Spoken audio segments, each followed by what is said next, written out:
이 세상을 살아가는 사람들 중에 문제 없는 사람이 어디 있겠습니까? 아마 한 사람도 없을 겁니다. 인생의 고통과 상처는 돈이 많다고 또 명예가 있다고 피해가지 않습니다. 한국 최대 기업의 이 회장도 몇 년 전에 딸을 잃는 그런 아픔을 겪지 않았습니까? 제 대학교 화학 교수님도 틈이 날 때마다 저희들에게 차를 타면은 꼭 안전벨트를 매라 그렇게 말씀하시곤 했는데, 알아보니까 당신이 교통사고로 어린 딸을 잃으셨다는 거예요. 사고가 났는데 다른 식구들은 다 안전벨트를 하고 그래도 다치긴 했지만은 무사했는데, 그 어린 딸이 안전벨트를 그만하고 있지 않음으로 인해서 교통사고를 당하여 먼저 가는 아픔을 겪었기 때문에 틈만 나면 저희들에게 꼭 벨트를 매라 그런 말씀을 하시곤 했습니다.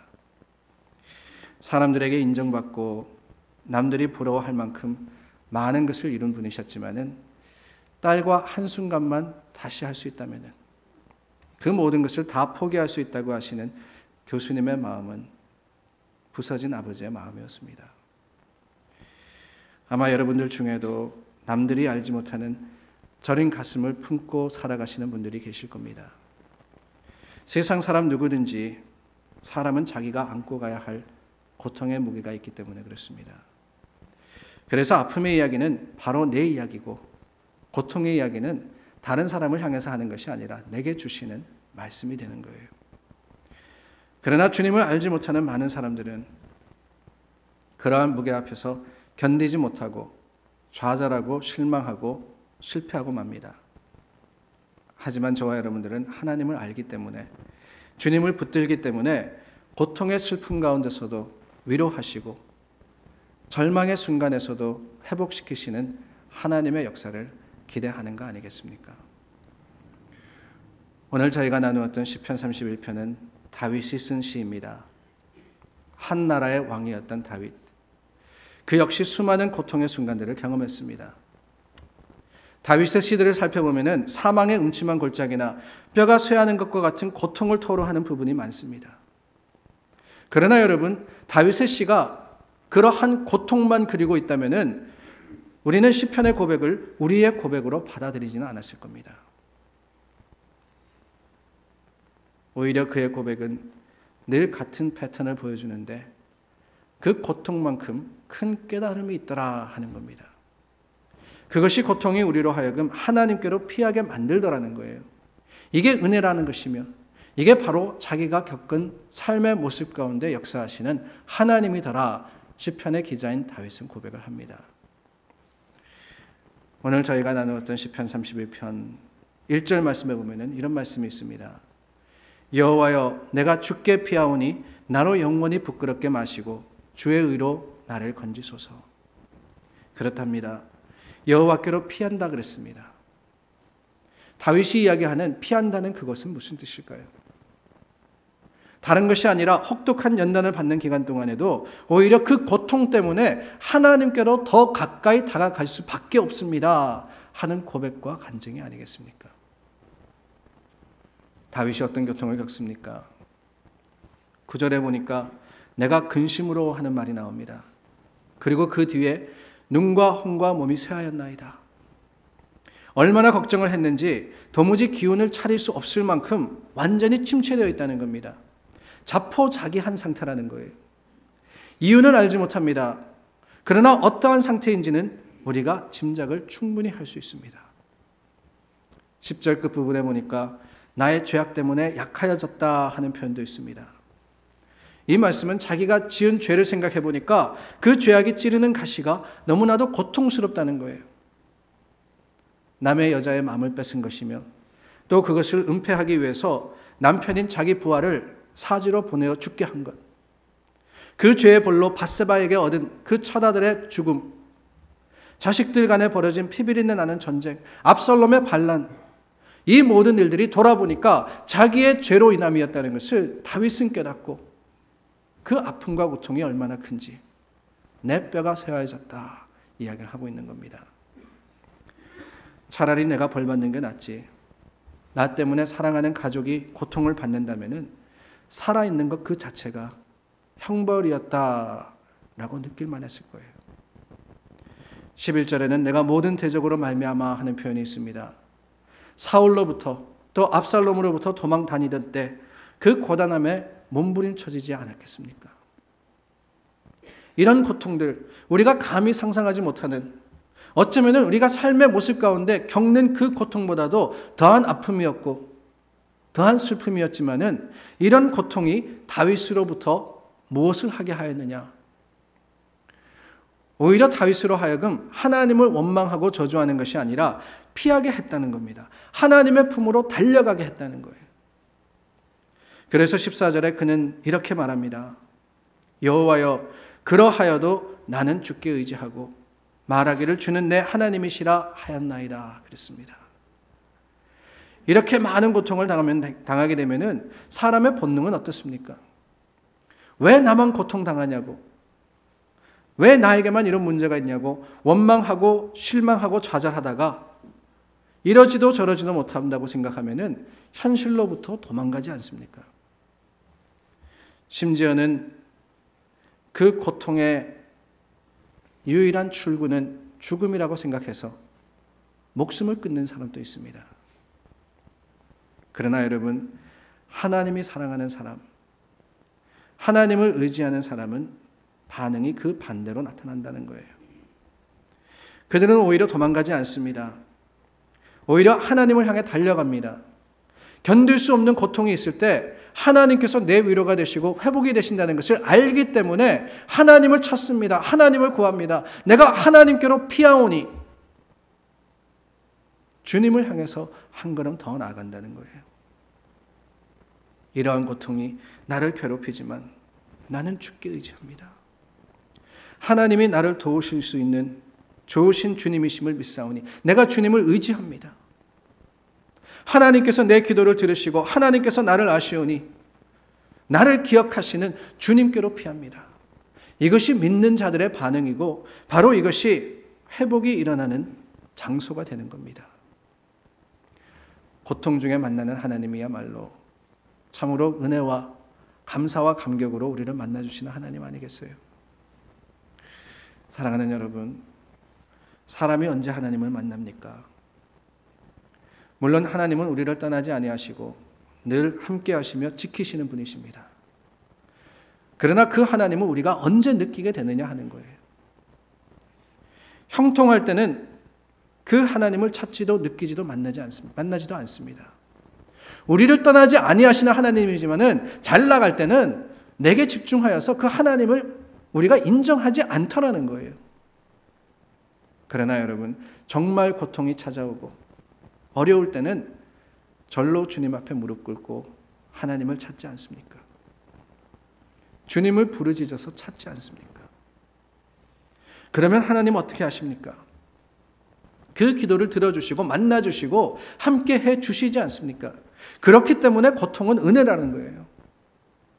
형통할 때는 만나지 못하는 하나님을 고통 가운데서 찾게 되고 하나님을 만나게 되기 때문에 오히려 이 고통과 아픔이라는 것은 하나님이 우리에게 주시는 돌아감의 기회이고 하나님을 찾는 순간이 되는 겁니다.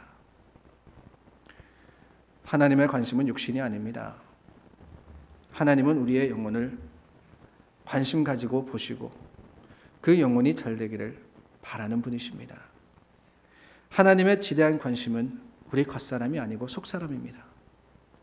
현세의 사람이 아니라 영원히 올 그 나라에서 하나님과 함께 영원히 살게 될 그 순간을 주님께서는 바라보고 계십니다. 그러므로 하나님이 어떤 분이신지 아십니까? 하나님은 그 영원한 나라에 합당할 수 있도록 저와 여러분들을 만들어 가시는 분이시고 빚어 가기 위해서 고통과 아픔마저도 허락하시는 분이십니다.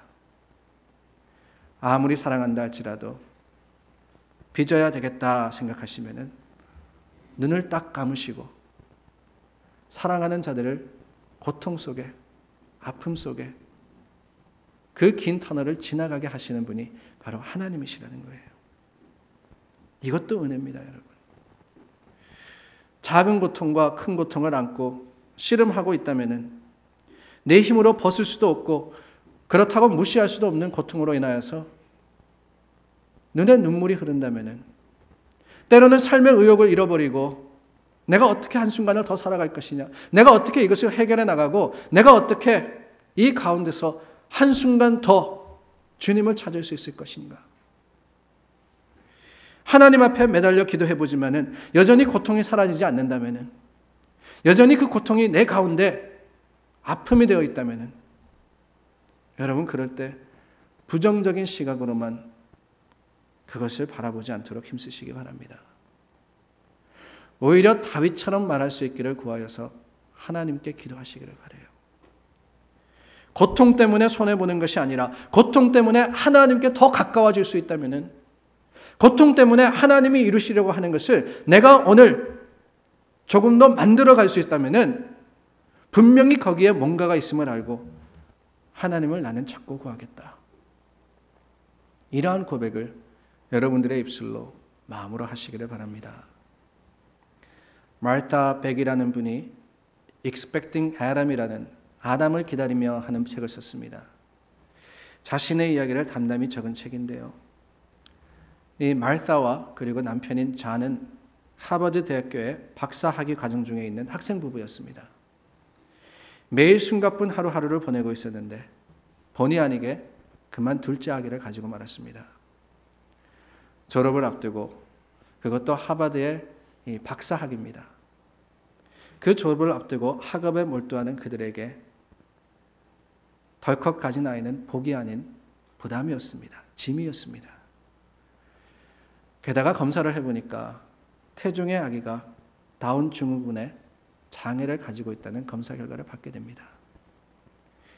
주변에 있는 많은 사람들이 이 부부에게 임신 중절을 권했습니다. 힘들다는 거예요. 장애 아들을 데리고, 그것도 이제 막 박사학위를 마무리하는 이 순간에 그 아이를 어떻게 키울 거냐. 사람들은 그들을 만류했습니다. 그러나 마르타와 잔은 그 권유에도 불구하고 아이를 낳고 기르기로 결심을 합니다. 그래서 장애아 아담이라는 아이를 낳게 됩니다. 물론 그 기르는 과정이 결코 쉽지 않았습니다. 많은 아픔과 고통을 겪었습니다. 뿐만이 아니라 때로는 실망하고 좌절할 때도 많았습니다. 그러나 장애 아들이었던 그 아담을 통해서 이 마르타의 고백은 자기 자신을 새롭게 발견하게 되었다.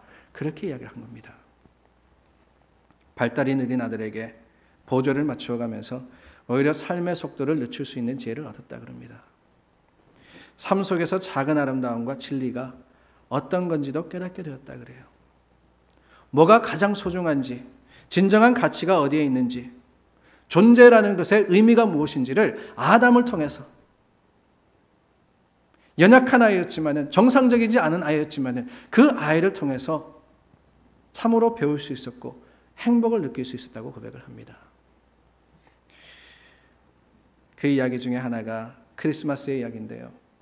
아담이 7살 되었을 때 크리스마스가 다가왔습니다. 그런데 엄마 아빠가 준비한 선물을 이 아담의 누나가 그리고 동생이 뜯어보고는 시큰둥합니다. 별로 마음에 들지 않는 선물이었던가 봐요. 그러나 아담은 그 크리스마스 트리 아래 놓여 있었던 한 봉지에서 선물을 찾아내고는 환호성을 지르면서 집안을 뛰어다녔다 그럽니다. 그런데 사실 아담이 찾은 선물은 진짜 선물이 아니었다 그러죠. 아담에게 준비한 것은 전기로 가는, 그 배터리로 가는 자동차였는데, 이 아담은 나중에 넣어주기 위해서 준비했던 배터리를 찾아서 그것이 자기에게 주는 선물인 줄 알고 그렇게 기뻐했다는 거예요. 정상적인 사람이 보면 아무것도 아닙니다.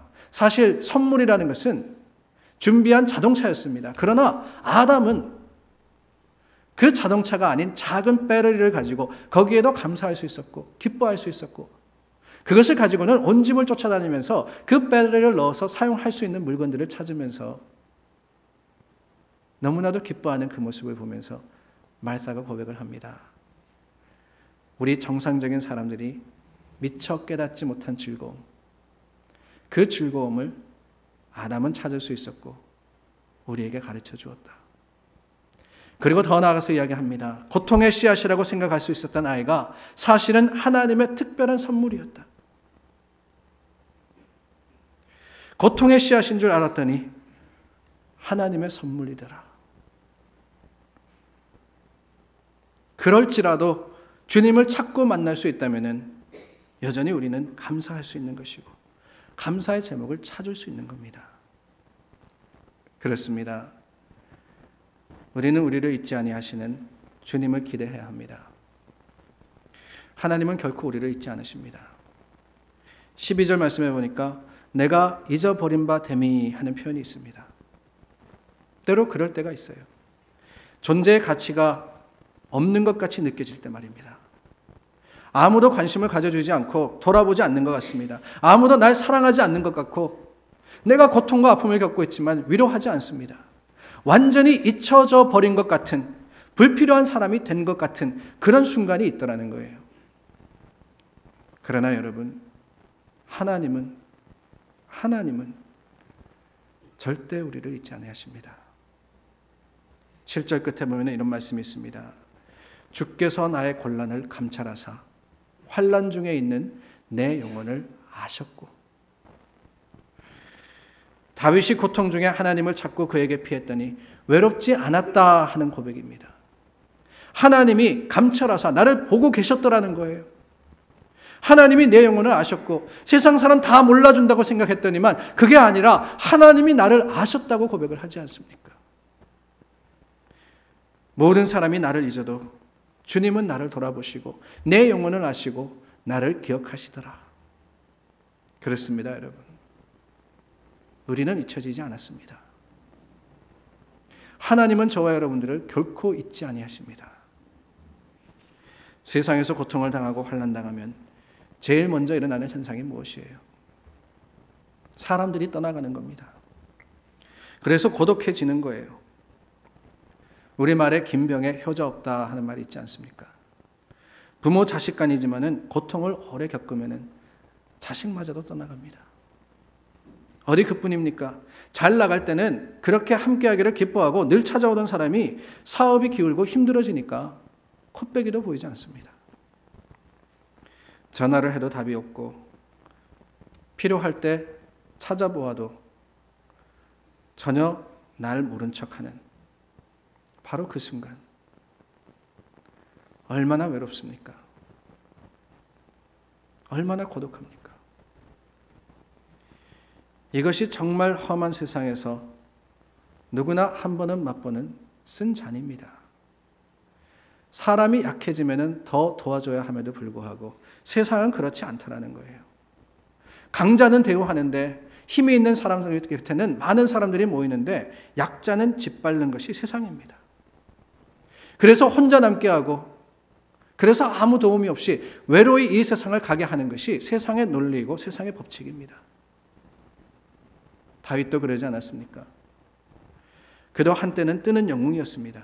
사람들이 뭐라고 환호했냐 하면은 사울이 죽인 자는 천천히요 다윗이 죽인 자는 만만이라 그랬습니다.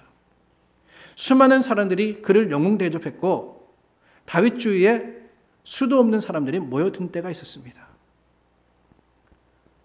그러나 막상 그가 환난을 당하자 한 사람 두 사람 다 떠나가 버립니다. 나를 알아주는 사람이 없습니다. 너무 괴로운 거예요. 내가 잊혀버린 바 되었다니, 사람들이 나를 무시하다니, 그 마음이 너무나도 고통 가운데 아프기 시작합니다. 그러나 여러분, 다윗의 고백은 무엇입니까? 그런 내가 하나님께 피하고 하나님 앞에 가봤더니만 하나님이 자기 억울한 사정을 다 알고 계시더라는 거예요. 모두 이해하고 계셨다는 겁니다. 여러분, 이게 얼마나 큰 은혜입니까? 하나님은 고통을 피해서 자기의 찾아온 사람들을 은혜로서 쌓아주시고 은혜로서 더해주시며 그들을 모른다 하시는 것이 아니라 받아주시고 인정해 주신다고 이야기를 하고 계시는 겁니다. 16절 말씀에 주의 얼굴을 비추시고 인자하심으로 나를 구원하소서, 그렇게 했더니만 하나님이 어떻게 하십니까? 22절에 보니까 주께서 나의 간구하는 소리를 들으셨나이다 그랬어요. 주께서 들으셨나이다. 세상 사람들 다 나 무시하고 못 들은 척하지만은 주님께서는 내 간구를 들으시고 내 기도를 하나도 땅에 떨어지지 않게 하셨다 고백하지 않습니까? 이게 바로 은혜입니다. 안 들으시는 것 같으나 다 듣고 계시는 하나님. 때가 되니까 대적들도 굴복해 주시고, 때가 되니까 슬픔이 변하여서 춤이 되게 하시고, 때가 되니까 내 모든 실망과 좌절이 하나님 앞에 소망이 되게 하시는 그 하나님, 기도의 응답으로 다하시는 하나님, 나를 떠나지 아니하시는 하나님, 내가 찾고 구하기만 하면은 그래, 나 여기 있다, 내가 너를 잊지 않았다고 고백하시는 그 하나님이 우리의 하나님이 되신다는 것, 이게 은혜이고 이게 감사라는 겁니다. 사랑하는 여러분,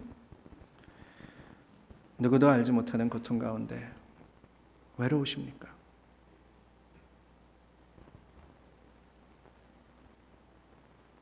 나만 겪는 것 같은 그 고통과 아픔 가운데 이 세상 속을 홀로 걸어가는 것 같으십니까? 하나님께 피하십시오. 하나님 앞에 가보면은 고통당하는 나를 위해서 쌓아놓은 은혜가 얼마나 큰지 아시게 될 겁니다. 하나님을 부르시기만 하면은 안타깝게 여러분들을 바라보고 계시는 하나님의 음성을 들으시게 될 겁니다. 하나님의 은혜는 최대치가 없다는 말이 있어요. 구하기만 하면, 찾기만 하면, 부르기만 하면은 하나님께서는 그 소리를 들으시고 불쌍히 여기시고 오히려 더 풍성하게 다하신다는 사실을 기억하시기를 바랍니다. 그러므로 여러분, 지금 힘겨운 고통의 순간이라면은 오히려 우리의 선배들의 이야기를 들으시고 그와 같은 고백을 하시기를 바랍니다. 성경에 나오는 많은 믿음의 조상들의 은혜의 자리가 어디였습니까? 한결같이 차가운 바닥이 바로 그들에게는 하나님을 만나는 순간이었고 자리가 되지 않았습니까? 아브라함에게 물어보십시오. 모리아의 번제단을 가리킬 겁니다. 요셉에게 물어보십시오. 차가운 감옥을 가리킬 겁니다. 모세에게 물어보세요. 생사의 고배를 넘긴 그 홍해를 가리키며 바로 저기가 내가 하나님을 만난 곳이라고 얘기할 겁니다. 다윗은 어떻습니까? 다윗의 모든 시들은 절망적인 밤에 써졌다, 그렇게 고백을 할 겁니다. 욥에게 물어보시기를 바랍니다. 그 지옥 같은 괴로운 가운데서 기왓장으로 헌대를 끓든 바로 그 순간이 하나님을 만난 순간이라고 고백할 거며, 베드로에게 물으면은 텅 빈 그물을 건져내는 그 캄캄한 밤, 어두운 밤에 나는 주님을 만났다고 고백할 겁니다. 사랑하는 여러분, 우리 주님도 그렇지 않습니까? 겟세마네 동산에서 눈물 흘리며 하나님 앞에 이 쓴 잔, 고통의 잔을 내게서 물러가게 해달라고 하시던 그 순간, 바로 그 순간 하나님은 우리 주님께 견딜 수 있는 힘을 주셨고 그 쓴 잔이 영광의 잔이 되게 하셨습니다. 우리도 그 쓴 잔을 마셔야 하지 않겠습니까? 우리의 외로운 시간이 기쁨의 시간이 되고, 이렇게 외로운 이민의 삶의 터전이 최대의 은혜의 시간이었다고 고백할 날 반드시 올 겁니다.